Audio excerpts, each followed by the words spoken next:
Hi hello friends, ಎಲ್ಲರಿಗೂ ನಮಸ್ಕಾರ. Food junction ಕಾರ್ಯಕ್ರಮಕ್ಕೆ ಸ್ವಾಗತ.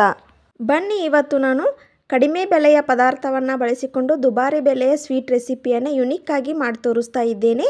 ಮಾಡೋ ವಿಧಾನ ಕೂಡ ತುಂಬಾ ಸಿಂಪಲ್ ಆಗಿದೆ. ಯಾರು ಬೇಕಾದರೂ ಕೂಡ ಮಾಡ್ಕೊಂಡು ತಿನ್ಬೋದು.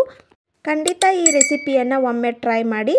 ಫ್ರೆಂಡ್ಸ್, ನೀವು ಒಮ್ಮೆ ಈ ರೆಸಿಪಿಯನ್ನು ಮಾಡಿದರೆ ಬೇಕ್ರಿಗೆ ಹೋಗೋದನ್ನೇ ಬಿಡ್ತೀರಾ, ಅಷ್ಟೊಂದು ಚೆನ್ನಾಗಿ ಟೇಸ್ಟ್ ಬರುತ್ತೆ. ಈ ರೆಸಿಪಿಯನ್ನು ಚಿಕ್ಕವ್ರು ಹಿಡಿದು ದೊಡ್ಡೋರವರೆಗೂ ತುಂಬಾ ಇಷ್ಟಪಟ್ಟು ತಿಂತಾರೆ.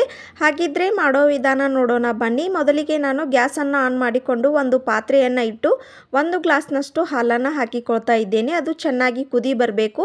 ಇವಾಗ ಒಂದು ಕಡೆ ನಾನು 3 ಟೇಬಲ್ ಸ್ಪೂನ್ನಷ್ಟು ಕಸ್ಟರ್ಡ್ ಪೌಡರನ್ನು ಹಾಕಿ ಸ್ವಲ್ಪ ನೀರನ್ನು ಹಾಕಿ ಸ್ಪೂನ್ಲೆ ಈ ರೀತಿಯಾಗಿ ಕಲಿಸ್ಕೊಳ್ತಾ ಇದ್ದೇನೆ. ನಂತರ ಹಾಲು ಕುದಿ ಬಂದಮೇಲೆ ನಾವು ಆಗಲೇ ರೆಡಿ ಮಾಡಿಕೊಂಡ ಕಸ್ಟರ್ಡ್ ಪೌಡರ್ನ ನೀರನ್ನು ಈ ಪಾತ್ರೆಗೆ ಸೇರಿಸ್ಕೊಂಡು ಚೆನ್ನಾಗಿ ಕುದಿಸ್ಕೊಳ್ಬೇಕಾಗುತ್ತೆ.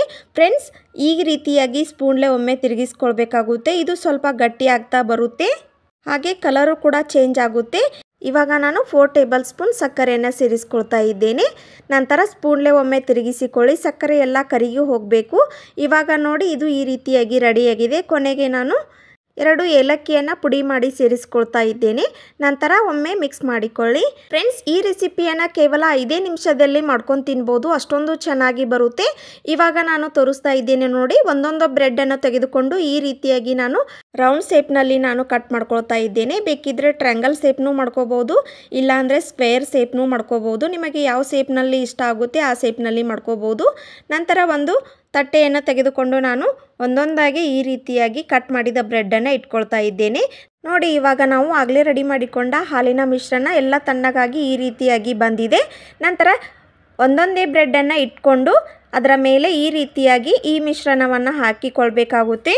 ಫ್ರೆಂಡ್ಸ್, ನಾನು ಬ್ರೆಡ್ಡನ್ನು ಬಳಸಿಕೊಂಡು ಡಿಫ್ರೆಂಟ್ ಆದ ರೆಸಿಪಿಯನ್ನು ನಿಮ್ಮ ಜೊತೆ ಶೇರ್ ಮಾಡ್ಕೊಂಡಿದ್ದೇನೆ. ಖಂಡಿತ ನೀವು ಕೂಡ ಈ ರೆಸಿಪಿಯನ್ನು ಒಮ್ಮೆ ಟ್ರೈ ಮಾಡಿ ನೋಡಿ. ಇವಾಗ ಅದರ ಮೇಲೆ ಮತ್ತೆ ಬ್ರೆಡ್ಡನ್ನು ಇಟ್ಕೊಂಡು ಆ ಹಾಲಿನ ಮಿಶ್ರಣವನ್ನು ಅದರ ಮೇಲೆ ಸೇರಿಸ್ಕೊಳ್ಬೇಕಾಗುತ್ತೆ. ನಾನು 2 ಲೇಯರನ್ನು ಹಾಕಿಕೊಳ್ತಾ ಇದ್ದೇನೆ. ಈ ರೀತಿಯಾಗಿ ಹಾಕಿಕೊಳ್ಳೋದ್ರಿಂದ ಅದರ ಟೇಸ್ಟ್ ಅಂತೂ ತುಂಬಾ ಚೆನ್ನಾಗಿ ಬರುತ್ತೆ. ಈ ರೆಸಿಪಿಯನ್ನು ಮಾಡಲಿಕ್ಕೆ ಜಾಸ್ತಿ ಸಮಯ ಕೂಡ ಬೇಕಾಗಿಲ್ಲ, ಜಾಸ್ತಿ ಇಂಗ್ರೀಡಿಯೆಂಟ್ಸು ಕೂಡ ಬೇಕಾಗಿಲ್ಲ. ಅತಿ ಕಡಿಮೆ ಪದಾರ್ಥವನ್ನು ಬಳಸಿಕೊಂಡು ಮಾಡ್ಕೊಳ್ಬೋದು. ನಂತರ ನಾನು ಮನೆಯಲ್ಲಿರುವ ಡ್ರೈ ಫ್ರೂಟ್ಸನ್ನು ಕಟ್ ಮಾಡಿ ಎತ್ತಿಟ್ಕೊಂಡಿದ್ದೇನೆ. ಅದರ ಮೇಲೆ ಈ ರೀತಿಯಾಗಿ ಸ್ವಲ್ಪ ಸ್ವಲ್ಪನೇ ಹಾಕಿಕೊಳ್ತಾ ಇದ್ದೇನೆ. ಇದೊಂದು ದುಬಾರಿ ಬೆಲೆಯ ಸ್ವೀಟ್ ರೆಸಿಪಿ ಅಂತಾನೆ ಹೇಳ್ಬೋದು.